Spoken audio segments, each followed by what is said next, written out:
Saint Peter Chrysoslogos' beautiful poetic form.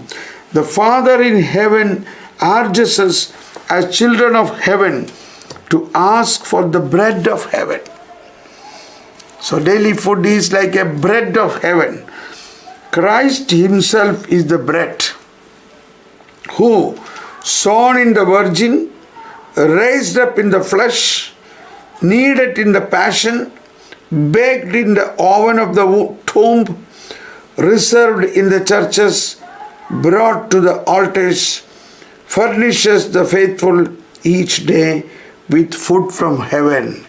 So what is that food? Christ himself. So now the last word of this teaching on give us today our daily bread comes to this conclusion: Christ himself is our daily bread. Christ himself. Now you relate this with all that. Man is not living with bread alone, but with every word come from the mouth of God. That mouth of God is the word of God and the Spirit of God. Whose word, whose Spirit? Christ. And then the divine Eucharistic bread. So all that we heard summarized to one word: the Christ himself is our daily bread. Through the baptism, you are washed, you are sanctified, you are justified in the name of the Lord Jesus Christ and in the Spirit of our God. That is the Spirit of the Holy Trinity. In the name of the Father, the name of the Son, and the name of the Holy Spirit, you are baptized. Galatians chapter 3:27. That's a beautiful word. Galatians chapter 3:27 says, all you have been baptized into Christ have put on Christ. Hallelujah. But, that is the point.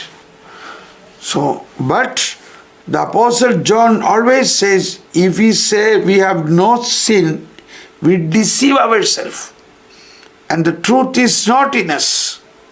That is 1 John chapter 1:8. And the Lord himself taught us to pray, forgive us our trespasses, linking our forgiveness of one another's offenses to the forgiveness of our sins, that God will grant us.